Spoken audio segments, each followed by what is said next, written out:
Welcome to Rewired Sober, the podcast that breaks down the real reasons women turn to alcohol.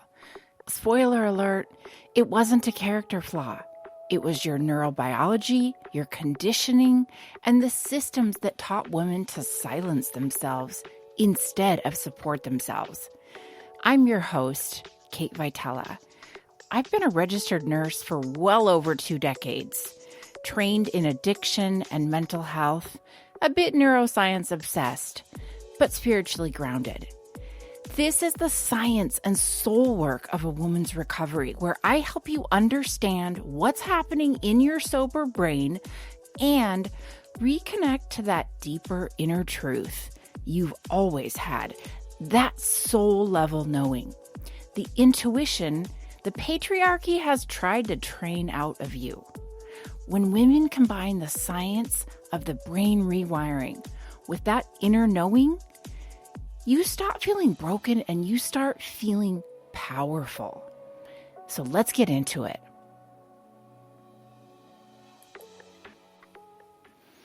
Welcome back to another episode of Rewired Sober.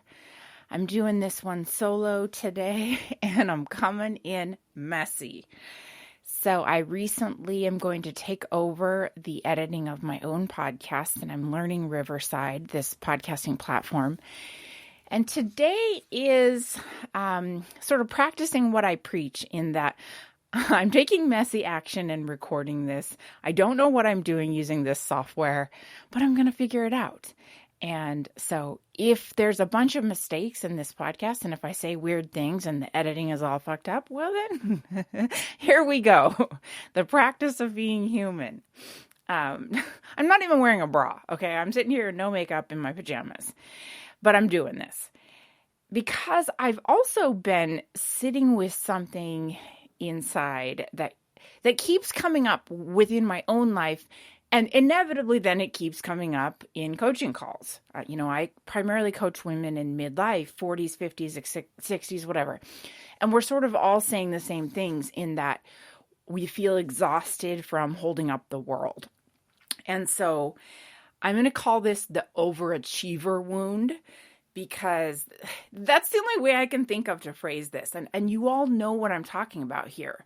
And it's like that part of you that's been hustling for your worth, as Brene Brown would say.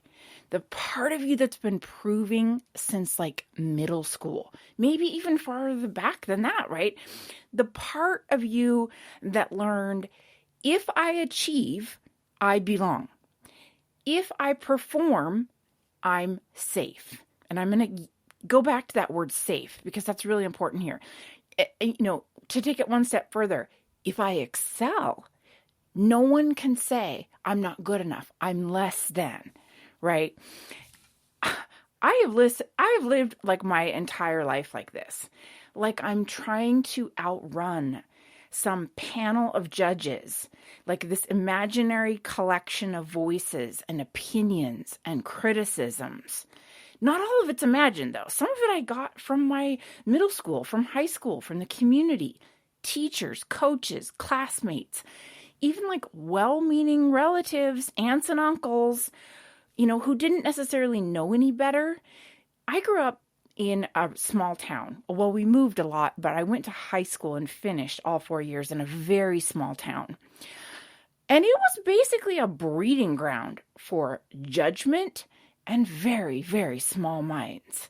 Like, you need to fit this exact mold, or else you don't fit in at all and you suck. And the damage is real. There was zero diversity in this small town. And therefore, this limited mindset, right? No curiosity, no grace for diversity at all. And really it felt like no one was trying to understand anything outside of their little tiny limiting beliefs and their little tiny bubbles. You'll often hear me say, I feel like small towns are dangerous in this way, but I'm not going to go too far into that, because I think that speaks for itself. I mean, look where we're at in our government. But anyway, okay, so what did I do coming right out of that small town environment where I never really fit the mold? I wasn't exceptional at sports, exceptional at school. I was just existing. What I did was I went to nursing school to prove it. I, perfected my image to the best that I could to prove it to the male gaze. And then later, when my world fell apart, I got sober and proved it. And then I proved it in the sober space. And then I built a business and, oh my God, proving it even more. And, as I've learned, and many of us have learned this, it feels wild because the achievements just keep stacking up, but the milepost keeps moving, right? Like the pot of gold at the end of the rainbow keeps moving. I've been a registered nurse with a BSN for 25 years. I'm triple board certified. I'm thin. I'm cute. I've got fake boobs. Men stare at me, right? I wear cool clothes. I've got straight white teeth.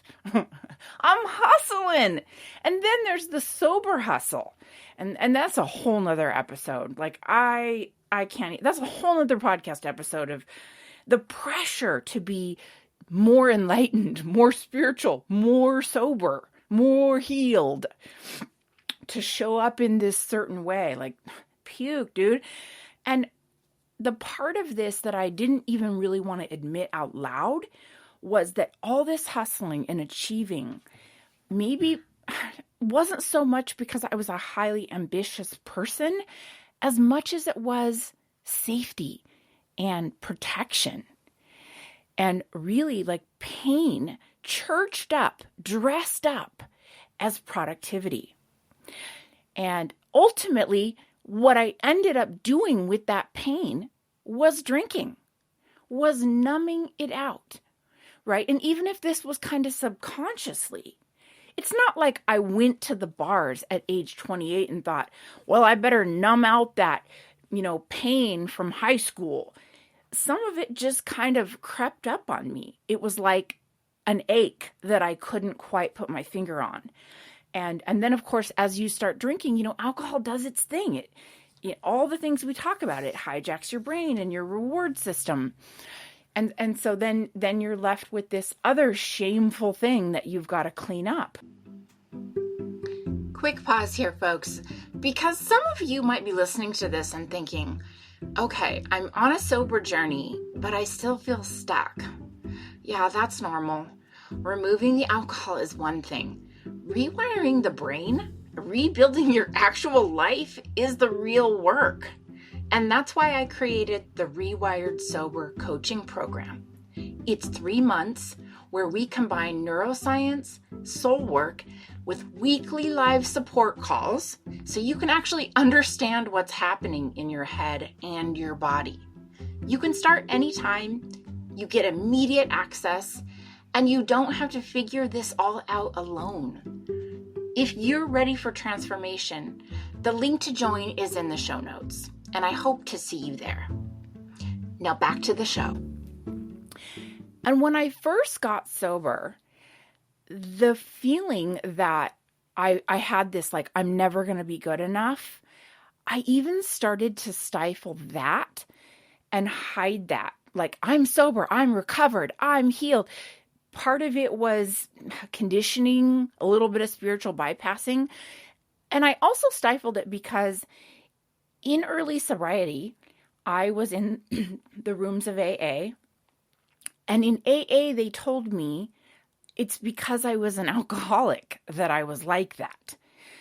Like, naturally, I was going to be, quote, restless, irritable, and discontent because I'm an alcoholic. And that's the alcoholic brain talking.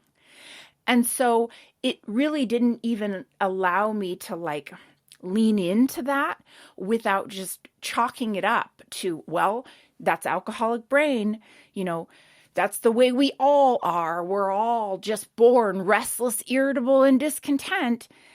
But over the years, with curiosity and self-compassion, even studying like A Course in Miracles, writing down little mantras for myself, choose love over fear, overcome fear, fear. It led me to this admitting to myself that it was pain. And I hear the same thing from women I coach. Women will tell me they only feel valuable when they're producing or when they're performing, or they have to earn rest. They have to earn me time. And I was always terrified people were going to see me and think like, oh, she's just this wannabe, right? She's never going to be good enough. And that's what I'm talking about today. Like, there's the wounding behind that performance and the fear, really, behind being an overachiever. And it's so ironic. I wanted to record this episode, but yet I was fearful I wasn't going to do it good enough and I was going to screw up Riverside, which I may be doing. And you guys can all be the witness to this. But it's also practicing what I preach. Just turn the microphone on. No one cares that it's not a TED Talk. If you want a TED Talk, go to tedtalks.com or whatever the hell. If you want to listen to someone being honest and rambling, well, this is where you're going to find that. And this whole podcast to me has been this exercise in like taking messy action. The old me would have never thought, well, I'm just going to start a podcast, even though I really don't know what I'm doing. I don't know what I'm going to talk about. I'm not exactly sure who my guests are going to be. I think I'm going to change the artwork 10 times. I'm even going to change the title from You've Been Selected to Rewired Sober, right? But it was like this radical act of like self-acceptance. Like, okay, we're just going to take messy action. And we're going to do it because I'm not going to sit here and preach about you doing it while I give you a curated, perfect version of me. That's not going to happen. So I decided to record anyway. And I don't want to become preaching at you like you're allowed to be worthy. I'm going to preach that. But sometimes that sounds so performative, like you're allowed to be worthy without accomplishing anything. And yet a lot of us are hustling. I'm hustling. I cannot sit here and say that I am not an entrepreneur, busy and coaching and recording podcasts and writing and showing up on social media. There is an element of hustle to that, right? But two things can be true. I can recognize when that is out of fear, pain, and, trying to cover up. I can recognize when it's protection. So pull up a chair here. Now, here's the kicker about all this wounding. It started early. And what I learned about myself was I didn't necessarily have an achievement problem as much as I did a nervous system problem. Like that quote, need to keep proving myself. It wasn't so much a loop of a personality quirk as much as it was protection. And neurologically, what that looks like is hypervigilance wired into a reward system. It's those internalized roles like, you're the good girl, the responsible one, the strong one. And you get dopaminergic wiring that ties safety to doing. And my brain learned if I perform, I'm safe. If I slow down, if I look too vulnerable or let my guard down, I'm exposed, right? And so, of course, that goalpost keeps moving and keeps moving. And I don't know as if my brain was actually chasing success more so than it was just chasing safety. And these are things I've had to come to learn about myself and my own nervous system. And there's that moment all of us can look back on where we can see like, oh, this is where the proving started, that in childhood or adolescence. There's always that one moment that sticks out in our mind, or many. And I've come to, try to make peace with the people weren't really trying to hurt me. It's just that no one really taught me. No, when we weren't talking about this back then, no one really Wow. Okay, I can't talk, but I'm not even going to edit that out. I'm just going to leave that in. One, I don't know how to use Riverside, and two, oh well.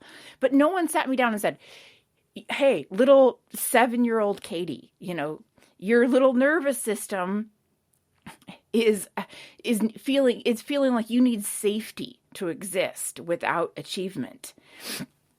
And I think a lot of us high functioning women have some version of this. I was a middle child, so I was very easygoing. I didn't want to be a burden. I used to even say, like, I raised myself. And that's not true. But it was just that I was acutely aware during childhood of how important it was for me to have control and to do good and to kind of control my own nervous system and to function high, right? I learned to outrun pain or fear with producing. And so, ultimately I come to this question: who did I have to be to survive this? And it's taken me years for that question to unlock with all the curiosity and self-compassion instead of shame.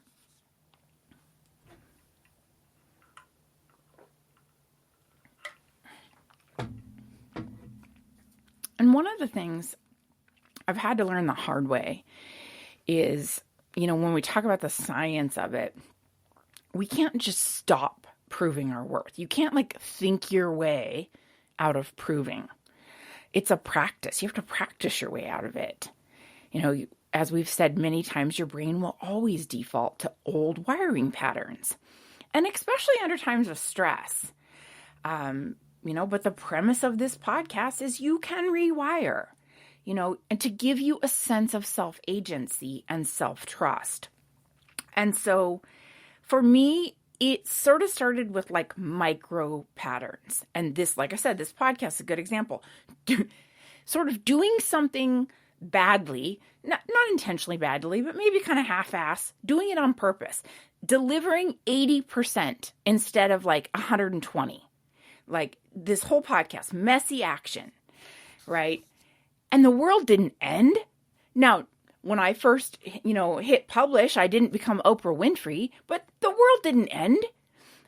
And it just, nothing collapsed because I gave 80%. And so another thing is before you say yes to people always, automatically, you can ask yourself, is this mine? Or is this me proving? And in your gut, it's if this is proving, it's a no. Even if that overachiever part of you screams out loud. And sitting still was another one for me that was hard. And I'm still a work in progress on this.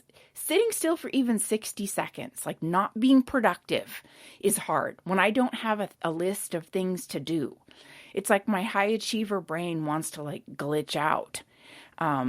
Maybe that glitch is good though, because that's the rewiring. That's the repatterning. That's the pattern interrupt. And I've had to learn to let someone else in my life carry things, even if it's emotionally or physically, And so it really, we get into soul layers here. And what I realized about myself was my soul voice, that voice I encourage us all to listen to, it just became quiet because my protection voice was so freaking loud. My voice of protection, aka fear, it was shouting. And, they say your soul whispers. And to hear that whisper, I needed to slow down. Sometimes I need silence and, curiosity instead of this whole big strategy. And one of the prompts I learned early in coaching that was a game changer for me was, and my coach asked me this, is if nothing needed to be earned today, what would I choose?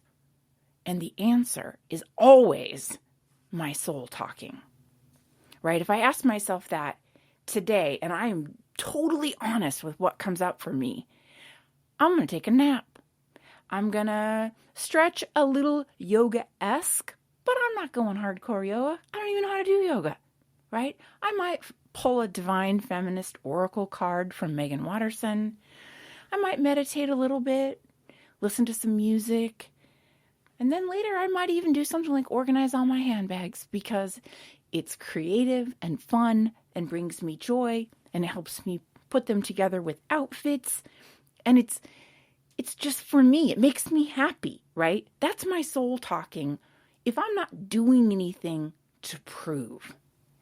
And to be honest, I still might even check off a list of things I do so that when my husband comes home, he can say like, oh, what'd you do today? I did this. And he's learning to be proud of me when I go into sloth mode because I never go into sloth mode. So I'm kind of wound tight. And so for him to come home from work and me say, you know, today I worked from home. No, I didn't. I just slothed, right? That's like kind of radical for me, but I've had to get there. And this is a work in progress. That's why I'm even recording this. And there's a feminist layer to this. There's always a feminist conditioning here that I have to bring up, you know, because a lot of this is conditioned over time. Women are conditioned to prove. It's not like we were born that way. We're conditioned. We have to be agreeable, to be, you know, impressive. We have to earn our space. We earn our rest, safety, right? So my nervous system sits on top of thousands of years of generational conditioning. Like it's ancestral. And so there's more to the story here. You know, when I look at this from a feminist lens, it's also political. You know, it's not just personal. And so when I let myself go to sloth mode or rest without earning it, like it's generational. I'm breaking like a 2,000-year-old system here. And that's no wonder it feels terrifying, right? I mean, I'm only saying this to let you off the hook a little bit, right? To let your guard down a little bit. You know, recently I learned about patriarchal stress disorder. Now that's going to be a whole nother podcast episode, but it gave me a name for kind of all of this generational stress and conditioning. And it's really been helpful for me when I look at my need to perform and prove and my conditioning.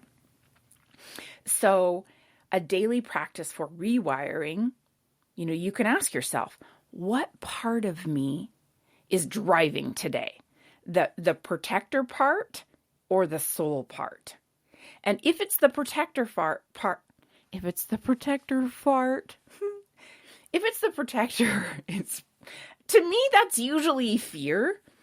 But I like to say like, okay, Kate, fear, fart, thanks for keeping me safe. But I'm going to choose differently now. Right. And if it's my soul voice, then I can say, you lead the way and I'll follow. And of course, I'm funny even to myself. My high achiever part's not going anywhere. She just doesn't need to run the whole damn company anymore, you know? So there's another thing I want to bring up here, and that is, you know, the deeper wounding. When you are told or shown that you are less than, your brain builds armor, and rightly so. And this ain't no cute, like, Pinterest level armor. This is like medieval industrial grade Joan of Arc shit. And it's forged over time, you know, from overachievement, competence, charm, hustle. This is armor. And so, you know, when I was younger, there was never a time that my nervous system didn't think all that criticism was wrong. I automatically believed them. It wasn't like when people were condescending or mean or judgmental, in my head I said, oh, I'm not that chubby girl. I'm not uncoordinated at basketball. Or, no, I'm not dumb at math. No, it was just the opposite. I believe them. And then I said, I'll make sure they never say that about me again. Because the world rewarded me with praise and promotion, with achievements. Even in sobriety, it was like I got gold stars for various things. And again, I have to say, you got to look closely at this. Is your achievement ambition or is it avoidance? And so this brings me into another topic. When we're avoiding or achieving, it's kind of this inner balance of relief and reward, but both of them give you dopamine. When you are avoiding an old wound, you get a relief hit, a dopamine hit from like dodging something dangerous or rejection, humiliation. That was a near miss. And then when you're achieving, you get a reward hit, a happy hit. And, over time, it was like my brain kind of chained that all together. If I stay achieving, I don't have to feel that little girl's pain. And I feel like, honestly, over time, that sort of saved me until it didn't. And until it became so exhausting. Discovering that the real wound was never that I wasn't smart enough or pretty enough. It was that I didn't have the support, or we didn't at the time have the support to protect me from believing that lie. I didn't have the knowledge, the tools. And so I just hustled my ass off. I worked, I overperformed, I became the best I could be. I sort of became like a woman I didn't think people could ignore. And there's part of me that still does this today. And it's exhausting, and I have to really, really consciously watch this. And, if I broke this down like into basic steps of how to heal this version of an overachiever wound, step one would be just saying it out loud. So even recording this podcast is helpful to me. Naming the thing, saying it out loud honestly. I wasn't less than, I was just less protected. Maybe I was less supported or less affirmed. Name the thing. And I would say step two is you don't need more discipline. Meet that girl, the younger version of you, or the age of you when this really happened. Meet her where she's at, but don't meet the achiever. You don't need to be disciplined. You need attunement. And you need to be able to do small things imperfectly, right? You have to kind of teach yourself that you're safe even when you're not dazzling, right? Me recording this podcast looking like hell, it's safe because that's good enough. You create like a new metric of worth. I'm worthy because I freaking exist. And then the last one, I think, as a step here, this is my biggest one, and that is let other trusted women sort of reflect your truth back to you. And I'm going to get farther into this because this is huge to me. This is part of the reason I started the Rewired Sober Group Coaching Container. It's very helpful when another woman sees you heal and they see the healing in you. When someone wounds you early in life, like through, maybe they've dismissed you or comparison or exclusion or whatever, your nervous system records that as a relational truth, not necessarily a fact. So you start to learn from other girls, like, oh, that's a threat. Other women are competition. I have to earn my belonging. I have to be exceptional to be safe. And so many people are afraid of group containers, women on women especially, right? Because there's that old wiring that sits in the brain and it says, I have to be exceptional. I have to be accepted. Other women could be threatening. And you can't think your way out of this. You can't just, if someone said, oh, just get in there. And no, you can't think your way out. You have to experience it. And being amongst a group of other women, it's like one of the most powerful corrective experiences for women.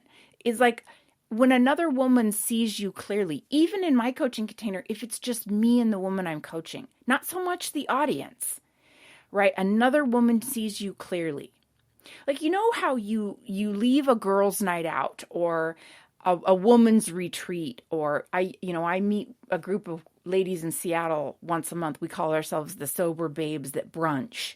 Or I'll meet with my sisters and my mom for a lunch. And how you leave that setting feeling like, whew, this is the best version of me. I feel awesome. Okay. That's like corrective neurobiology in motion, right? We've talked about like relational safety, how we co-regulate our nervous systems. And here's why. First of all, mirror neurons. And I talked about this in my ADHD episode. When another woman looks at me with admiration, when she's warm toward me, my brain will mirror it. If she sees that I'm smart, capable, brilliant, lovable, then my brain gets a chance to believe that too, right? And when you feel seen without judgment, you can drop out of that hypervigilance into regulation. And you start to learn, your body starts to learn, oh, connection is safe, right? Relational safety. And being around other women, being honest with my truth, it lowers your stress hormones and it boosts those bonding hormones. It boosts your dopamine and your oxytocin. And so, and also, I've talked about this before, like the science of storytelling and the healing benefit of it. You have sort of a new experience with women when you're telling your story in a safe place, or you're unpacking your story, parts of your pain, and it sort of rewrites that old belief, especially about women. Women are not dangerous, and you are not less than the group that you are with. You don't have to earn your belonging, right? And the soul truth here, P.S., the patriarchal system taught women the concept of like scarcity. Only one of us can shine. Only one of us will be chosen, right? We compete because we were taught. So when another woman looks at you and says, I see you, girl, like I see all of you, and there's nothing wrong with you. In fact, I think you're fucking beautiful. It doesn't just heal me. It heals the fucking lineage. It's no wonder this stuff hits so deep. Our original wounding was never that we weren't smart or capable. So, if other girls get to be chosen, then I do too.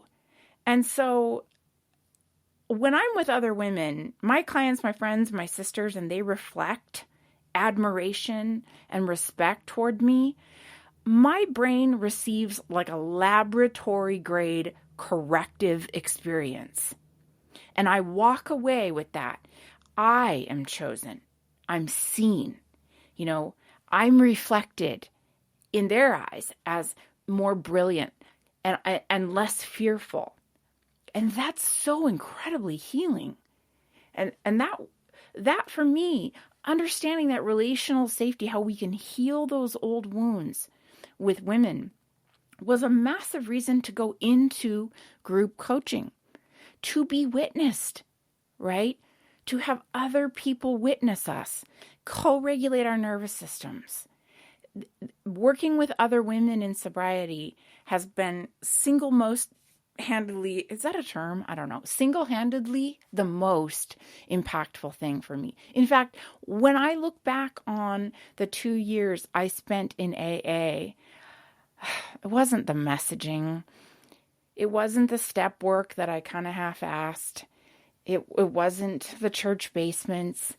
It was the time I spent with another woman who looked me straight in the eye and said, "You're worth it. I can see your pain. I can see what you went through, and you're worth recovering. I believe in you." Maybe she didn't say that so much exactly as she just, emulated that. And then that sort of mirrored back to me like, wow, someone feels like I'm worth it. Another woman that I look up to, she spent a lot of time with me. And for that, I credit my recovery, the time spent with another woman. And that is the magic of AA, is the sponsorship.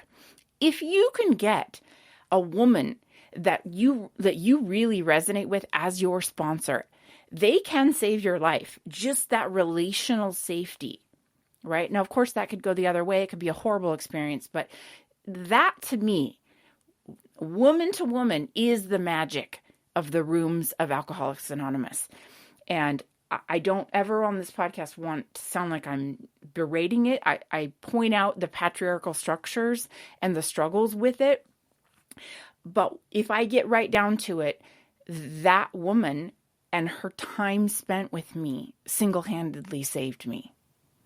And I think that I will forever pass that on in spending time with other women and recording this podcast so that you have a voice in your ear for free to listen and motivate you and let you know, I see you out there and I hear you and I support you.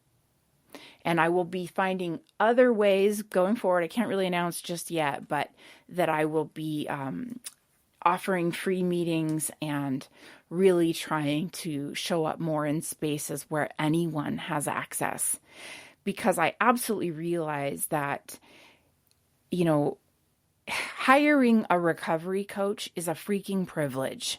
We can't talk about intersectionality without talking about socioeconomic status. And I am committed to this podcast and to social media content and to leading recovery meetings as a volunteer so that there is a free resource.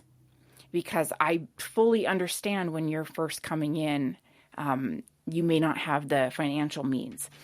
Anyway, I'm getting way off topic here, but I just wanted to bring this all together because so many times I sit down and I make a list of all my accomplishments and there's this, it's not good enough. And I have to remind myself, just like it says, choose love over fear. And you can heal that pain. And there's a good chance you'll be healing it with other women. So thanks for listening to me rant and for being on this journey with me. Oh my gosh, this podcast, just starting it and, moving through these episodes, telling parts of my story and coming on here and just being honest. It's been like cathartic for me. And I really appreciate the OG listeners and just people who've given me so much support. So thanks for hanging out with me. I'm going to end it here before my computer blows up. Thanks for spending this time with me. I love you all so very much, and I mean it. You can find me on all the socials at Rewired Sober. The links to join my coaching program are always in the show notes, as well as an email if you want to get in touch with the pod. So until next time.